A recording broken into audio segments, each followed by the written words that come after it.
Ya Allah, masukkan kami bersama orang-orang yang bertakwa kepada Engkau. Jamaah yang dimuliakan Allah Subhanahu wa taala, pada kesempatan malam ini ada satu tema yang ingin diangkat tentang memohonlah hidayah dalam menuntut ilmu.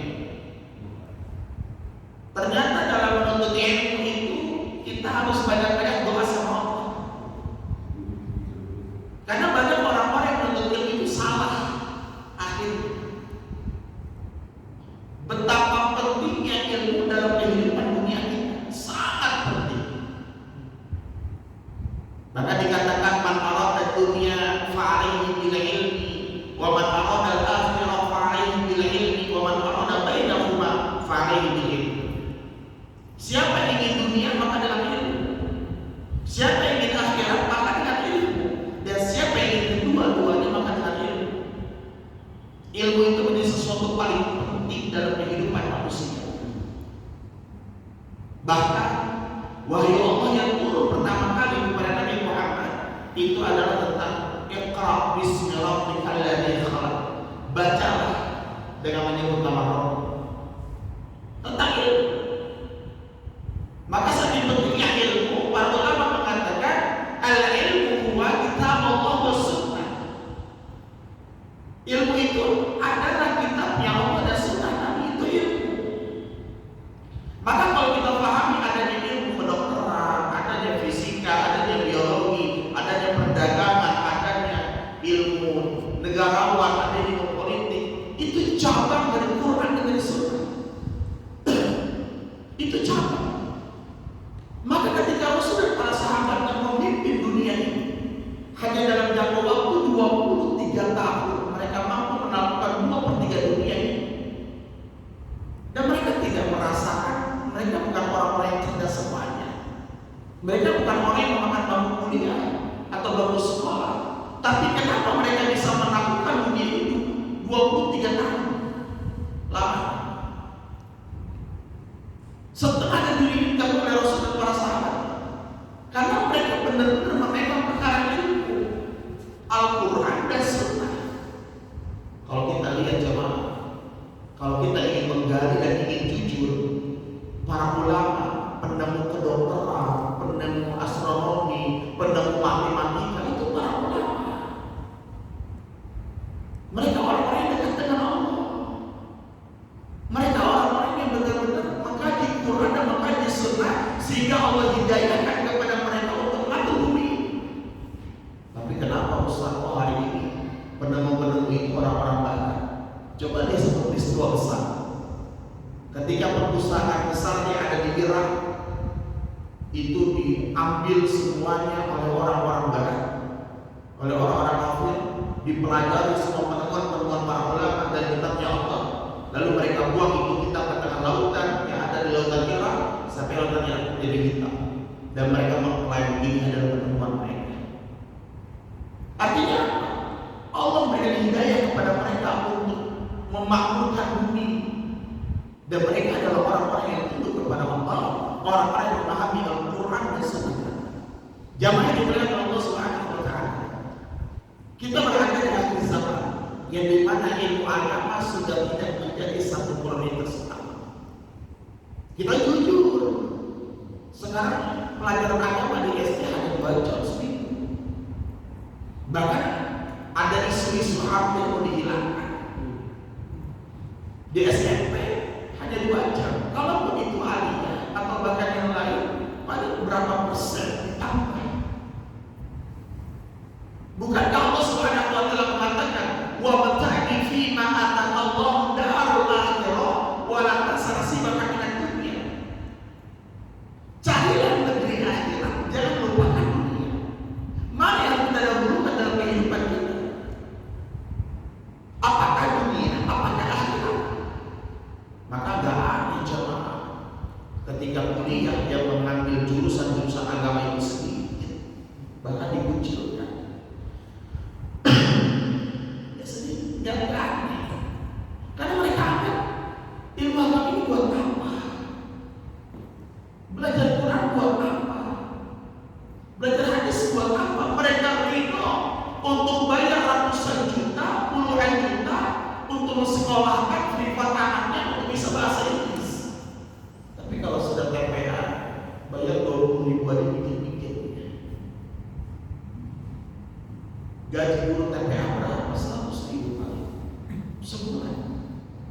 mengajarkan anak kita untuk mengenal Allah, mengenal Rasulnya, beriman kepada Allah, beriman kepada Rasulnya, menolong kita di akhirat. Kita mati-matian untuk urusan dunia ini, kita mati-matian. Tapi kalau untuk urusan akhirat, seakan-akan kita nggak butuh dengan akhirat. Inilah kita berada di akhir zaman, krisis yang sangat luar biasa. Bukankah Allah Subhanahu wa taala mengatakan wal akhiratu khairu wa abqa? Bukankah akhirat adalah tempat yang sangat kekal? Maka bisa kita bedakan jamaah ketika ada orang yang belajar ilmu dengan tajdidun niat, meluruskan niat dia hanya karena Allah, dengan orang yang mencari ilmu untuk mendapatkan dunia. Ini beda urusannya. Maka yang pertama kali ketika kita belajar taklim, majelis taklim, mendengarkan kajian-kajian ilmu, kita luruskan niat kita. Kita belajar untuk pribadi kita. Kita belajar untuk tahu tentang agama ini. Kita belajar agar kita lebih cinta kepada Allah dan Rasulnya. Bukan untuk menyerang orang lain, bukan untuk mempertebal sebuah ilmu. Karena kata Rasulullah, ilmu itu ada dua jemaah. Ilmu yang ada di akal, itu ilmunya bagi Adam, bukan debat. Agama itu sebuah perdebatan.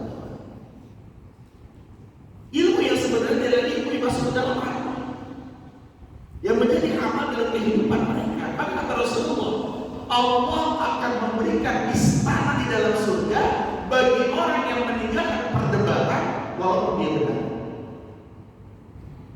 Allah akan memberikan istana dalam surga bagi orang yang meninggalkan sebuah perdebatan walaupun dia benar. Karena nggak ada masalah, nggak ada ujungnya. Kalau kita debat kata Allah, wajadilhum billati hiya ahsan, berdebatlah dengan cara baik. Kalau tidak menemukan titik, maka hamdalah. Ustaz, berarti kita kalah dong. Kalau itu nggak hina cara. Coba kita lihat para ulama. Ketika dahulu mereka ditanya tentang sebuah ilmu, mereka nggak langsung menjawab. Mereka cari itu sekuburan namanya. Mereka nggak mau. Bahkan Imam Syafi'i rahimahullah mengatakan, wallahi demi Allah, kalau kalian menemukan satu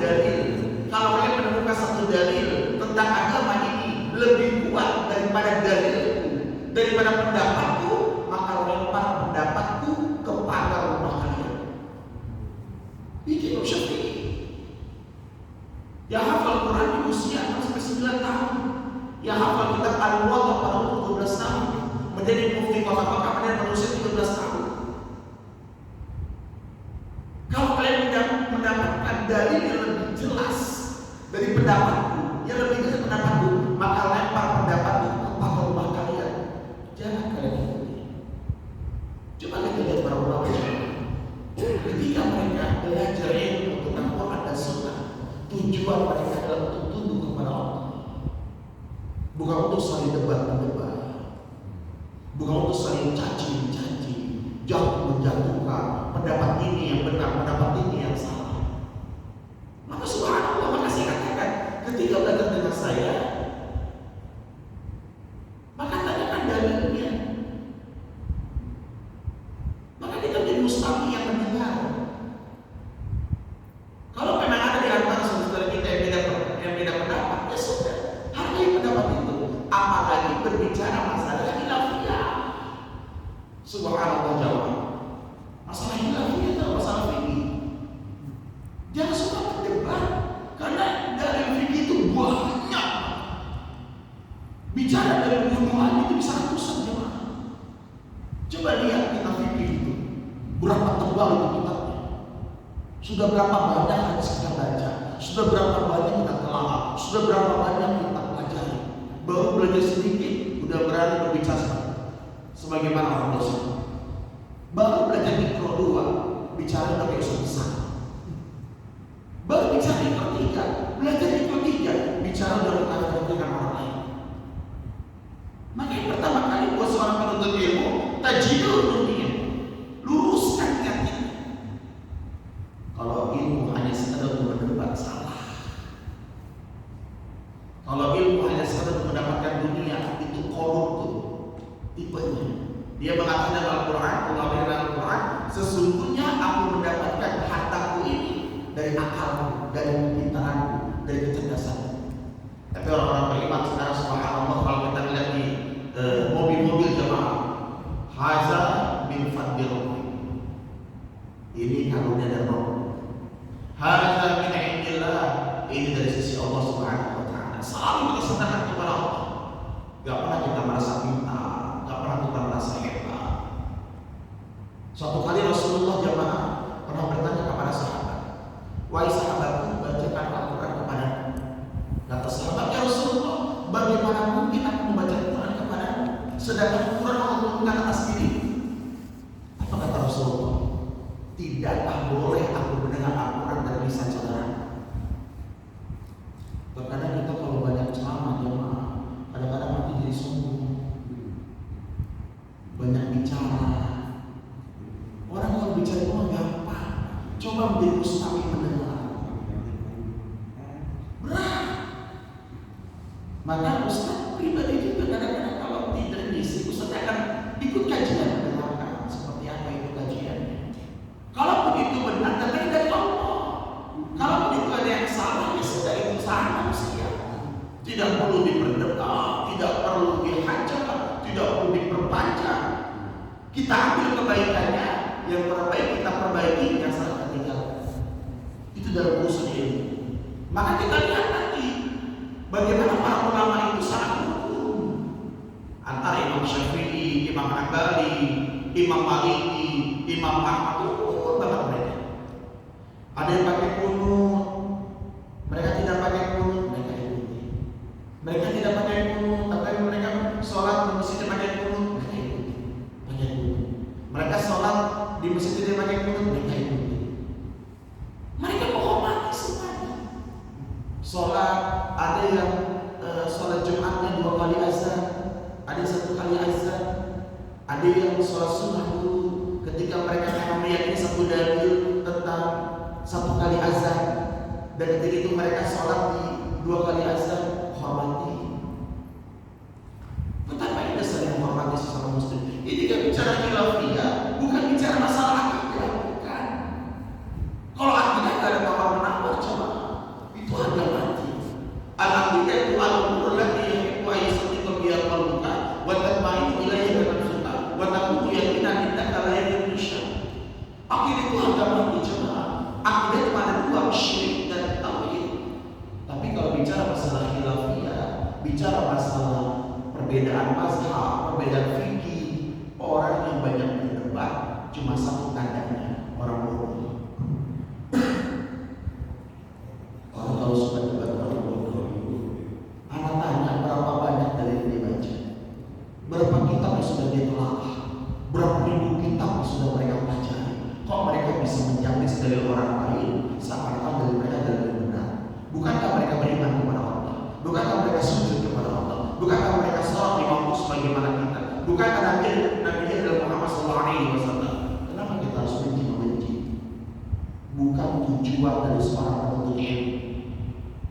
Di mana pun kita berada. Ikhwan bagaimana jamaah yang dimuliakan Allah Subhanahu wa ta'ala. Maka orang yang menuntut ilmu itu dia sangat tunduk kepada Allah.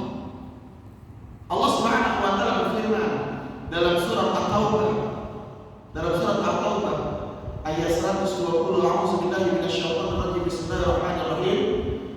Wa ma kana lil mu'minuna liyaghfiru kafah falawla nafara min kulli firqatin minhum ta'ifah liyatafaqahu fid-din wa liyunziru qaumahum idza raja'u ilaihim la'allahum yahzanun. Apa tujuan orang-orang yang menuntut ilmu? 1, wa liyunziru qaumahum, memberikan peringatan kepada kaumnya ketika mereka kembali. Jadi ketika kita kembali dari majelis taklim, ajarkan kepada istri-istri kita, ajarkan kepada anak-anak kita. Para santri belajar di ma'had pesantren, ketika mereka pulang, mereka ajarkan ilmu mereka kepada masyarakat. Itu tujuannya. Wa liyunziru qaumahum, memberikan peringatan, memberikan kabar gembira kepada manusia. Mau dia menerima atau tidak menerima, itu kan urusan kita.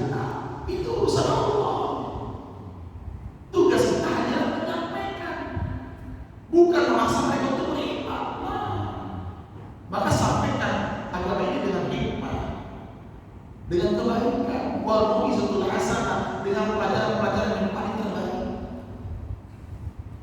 Peringati nanti kita punya anak sebenarnya, ini ambil punya ilmu sedikit. Ajarkan. Man sami'a minna haditsan fa hafazahu hatta yabliga ala ghairi. Siapa yang suka mendengarkan hadis Nabi, maka Allah akan memberikan cahaya kepada muka mereka di hari kiamat ketika mereka berjalan dari padang mahsyar menuju yaumul hisab. Oh gitu ya Bibi. Nanti kalau ada hadis dibacakan di hadapan kamu, maka dengarkan tadi. Ya insyaallah. Nah sini Abi dapat ilmu. Wa idza quri'a al-Qur'an fastami'u lahu wa ansitu la'allakum turhamun. Apabila Quran dibacakan kepada kita, dengarkan, perhatikan, karena Allah memberikan rahmat kepada kita. Oh gitu Bi. Biar rahmat itu apa? Rahmat itu kasih sayang Allah. Allah akan cinta kepada kita. Allah akan sayang kepada kita. Ketika Quran dibacakan kepada kita, itu akan mengisi kita. Oh gitu dia. Berapa banyak jamaah orang dibacakan Quran itu pada ngobrol. Khutbah Jumat, seorang khatib lagi khutbah dia malah ngobrol. Karena mereka nggak tentang agama ini. Mereka bingung. Bicara keluarga mereka bingung. Bicara rezeki mereka bingung. Seperti apa? Bicara anak-anak mereka bingung. Kenapa? Mereka tidak hidup di atas dasar itu. Aduh Ustaz, di masyarakat saya ada yang dikasih itu hukumnya apa ya? Ustaz, ada seorang suami mukul istrinya, itu hukumnya apa ya? Ustaz, ada anak saya yang berzina, apa hukumnya ya? Gimana caranya ya? Ustaz, anak saya mau sholat, dosa gak sih? Ustaz, anak saya sholatnya sih rajin, tapi sungguh gak pernah sholat, gimana ya Ustaz? Kita gak pernah menyadari diri kita dengan agama ini jemaah, sehingga kita bingung. Gimana kita berpendapat, gimana kita bersikap dalam kehidupan kita. Yang pertama adalah waliyuzilu qawman, memberikan peringatan kepada orang lain. Ingat, ketika kita memberikan peringatan kepada orang lain, jangan merasa, jangan memaksa orang untuk menerima pendapat kita. Itu hak Allah. Yang kedua adalah la'allahum yahzarun, untuk menjaga diri kita sendiri. Jadi ilmu itu menjaga diri kita jemaah. Gimana cara kita bersikap? Ada perkara yang haram, kita kuatnya untuk menjaga diri kita. Ada di malam hari ada perempuan yang melambaikan tangan jemaah, ya kan? Perempuan pantai mari mas jemaah, mari mas. Itu banyak itu. Makanya saya nggak pernah lewat depan. Saya takut, Ustaz itu manusia. Betul. Apa aja itu baik. Saya orang yang lewat depan, apalagi dari 11 malam, subhanallah. Apalagi itu ada yang tahu dunia lokal masih kita kenal kasih gitu. Saya nggak tahu, nggak usah diperjelaskan. Coba, nggak ada orang gelap. Mari mas, coba lagi marah sama istrinya. Oh itu berat itu. Ditelepon di WA sama mantan. Oh berat itu. Ini ada orang nih, check in itu. Wah subhanallah jemaah. Itu cuma lupa itu, saudara lupa itu jemaah. Benar itu. Itu anak lupa itu. Benar. Gak ada istighfar itu, susah istighfar. Emang benar Ustaz? Benar. Jaminannya apa kata Rasul? Sab'atun yudhilluhumullahu fi zillihi yawma la zilla illa zilluh. Ada 7 golongan manusia yang akan mendapatkan naungan di hadapan Allah di mana ada naungan di dalam Allah. Salah satunya adalah wa rajulun da'athu ra'atu zatu masibi wa jamali ini Allah. Seorang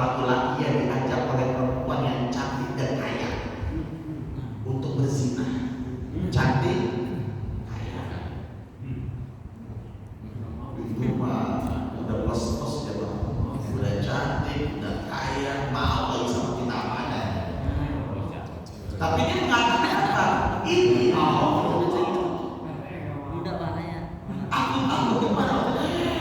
Umur 50, 60 tahun juga masih makan kadang-kadang. Ini Pak Haji. Berat. Lepas dulu bensinnya pasti.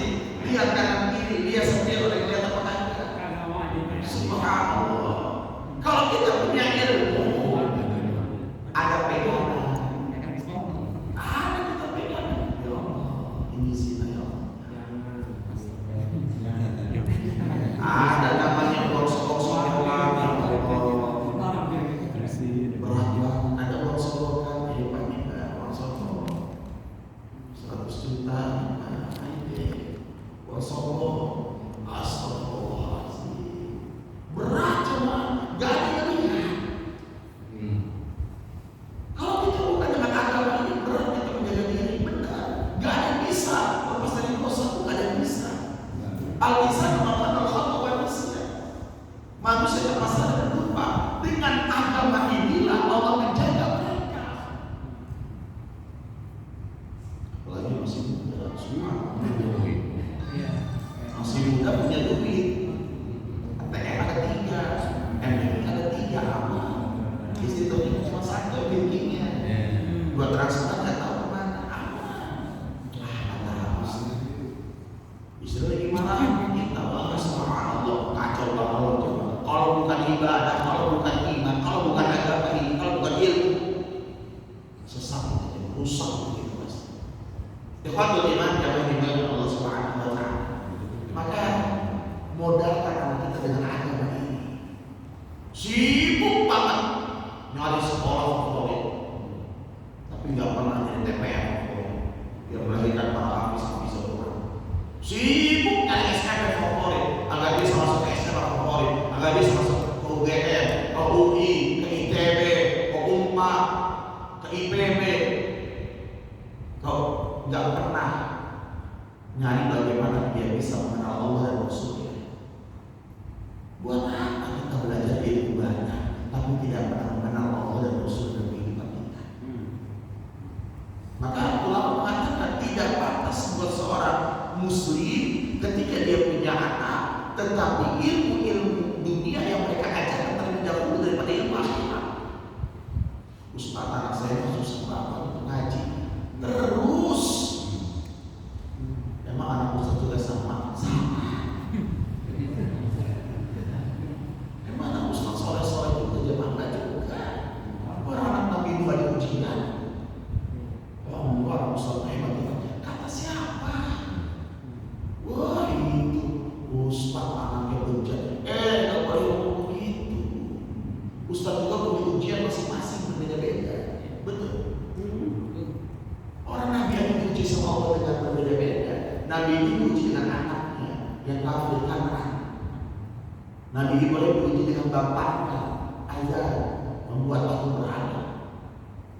Nabi Lut diuji dengan istrinya Lesbi. Nabi Lut istrinya Lesbi.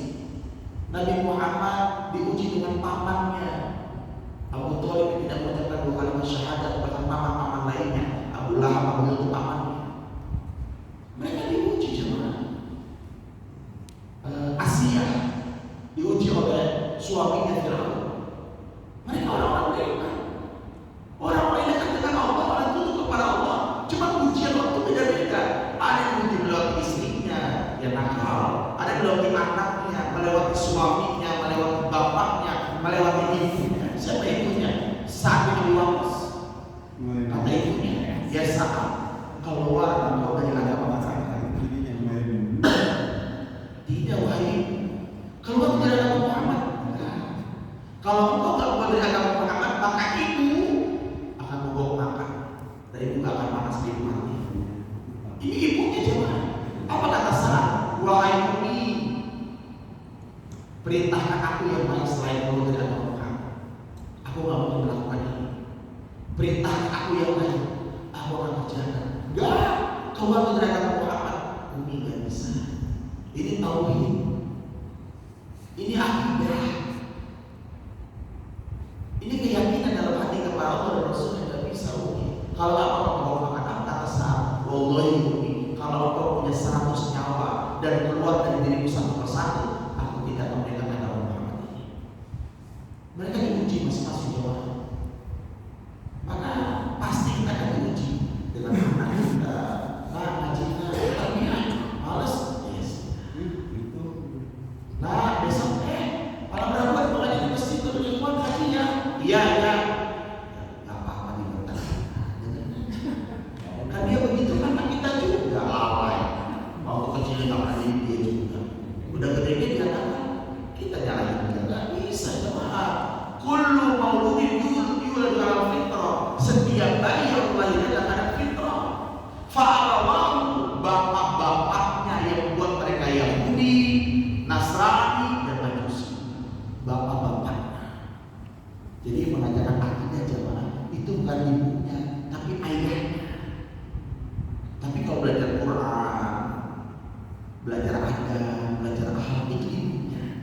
dengan akidah, itu ayah yang mengajarkan.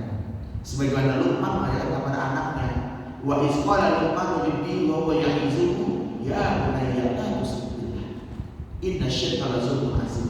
Wahai anakku, jangan engkau sekutukan Allah, karena menyekutukan Allah adalah dosa yang berat. Ayahnya bukan sekedar dia sibuk kerja, karena bicara masalah akidah, syirik itu nggak ada satupun pemaafan dari Allah Subhanahu wa taala. Inna syirka la zulmun azim. Syirik itu dosa yang sangat besar. Ikhwatul iman, hadirin kami dimuliakan Allah Subhanahu wa taala. Maka perbaiki niat kita dalam menuntut ilmu. Ustaz, saya SMP terus saja. Anda kan sama ibu-ibu, sama istri kita, jangan mencela anak kita.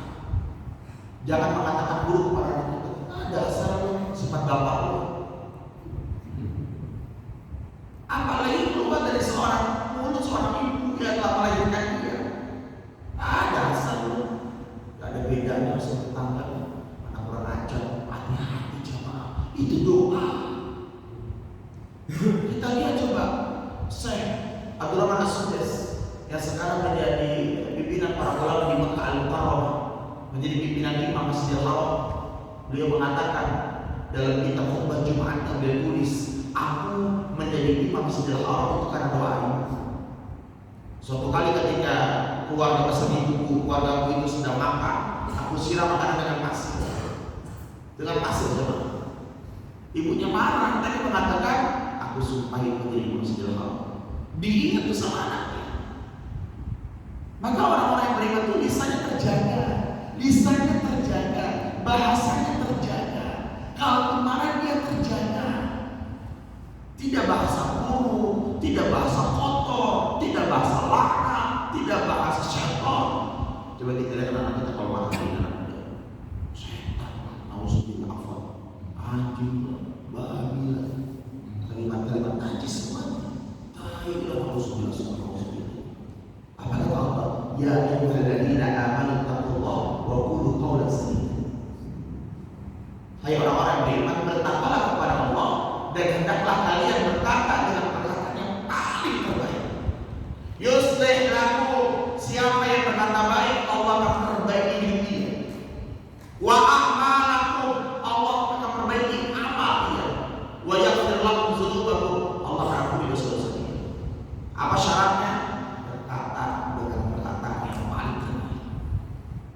Makanya kalau ada istri, kita orang yang ngaji, jangan suka membentak. Umi sini, buat dialog, buat musyawarah, buat bicara baik-baik. Marah sama tetangga, jangan suka menggibah, panggil.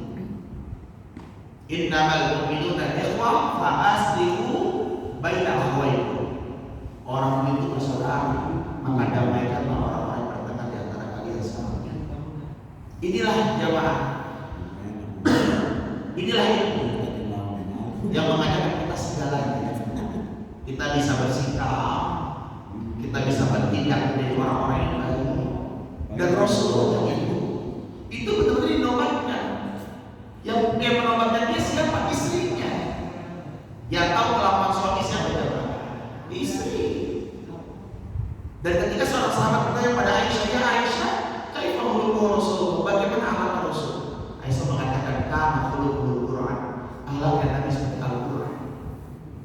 Tuh, orang kalau sudah punya nilai-nilai agama, sudah punya fakta agama ini mereka buat untuk tunduk kepada Allah, bukan menyerang orang lain, bukan merendahkan orang lain, bukan menghina orang lain, bukan menjapis orang lain dengan kalimat-kalimat buruk. Maka akan timbul pada pribadi mereka orang-orang yang berakhlak. Subhanallah. Ada orang yang menghina, diingat satu dalil, wa ibadur rahmanil ladzina yamshuna 'alal ardi hauna wa idza khatabahumul jahiluna qalu salama. Hamba-hamba Allah apabila mereka berjalan di muka bumi mereka rendah hati. Assalamualaikum, assalamualaikum. Ada rezeki banyak, mau di sini ada bayarin. Kalau sudah dibayar, jadi mungkin lagi. Kadang-kadang bayar mungkin lagi. Mau gue bayarin sekarang, mau bayar dua. Hilang kok ibadah itu. Kemarin lu rokok lu ambil biasa-biasa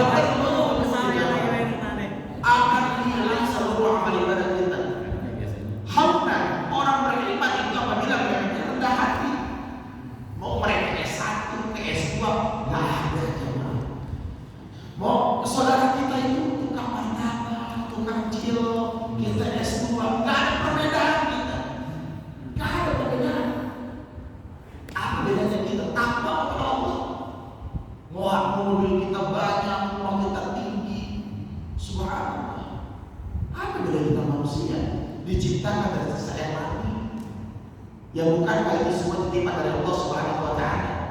Bukankah ujian yang Allah berikan kepada mereka? Apa bedanya kita? Anak kita S2, nah, kita rendah hati. Anak kita lulus S3, dapat gelar dokter, nah, tetap rendah hati. Subhanallah. Saya ajarin sama orang tua saya. Nanti Arif kalau sudah besar, kalau sudah jadi ustaz, duduk sama orang miskin. Ya duduk sama para pejabat, duduk sama orang miskin, duduk sama orang biasa, duduk sama pejabat biasa, duduk sama orang-orang yang punya titel biasa, duduk sama orang yang punya duit sama sekali, sama fakir miskin hati-hati. Kalau mereka lebih bawa duduk itu pesan orang tua saya kepada saya. Itu aja anak-anak kita kamunan rendah hati. Ilmu yang mengajarkan kita semuanya. Ilmu untuk mendebat, untuk menjatuhkan orang lain. Wa idza khatabahumul jahiluna qalu. Apabila ada orang jahil menghina kita, menyapa kita, mencaci maki kita ucapkan kalimat yang baik. Assalamualaikum. Dihina sama tetangga ya sudah. Nah, dia tetangga aja Mbak. Mungkin dia punya masalah. Kalau istri marah-marah kita marah nggak? Istri marah-marah sama suami marah juga nggak? Marah lagi.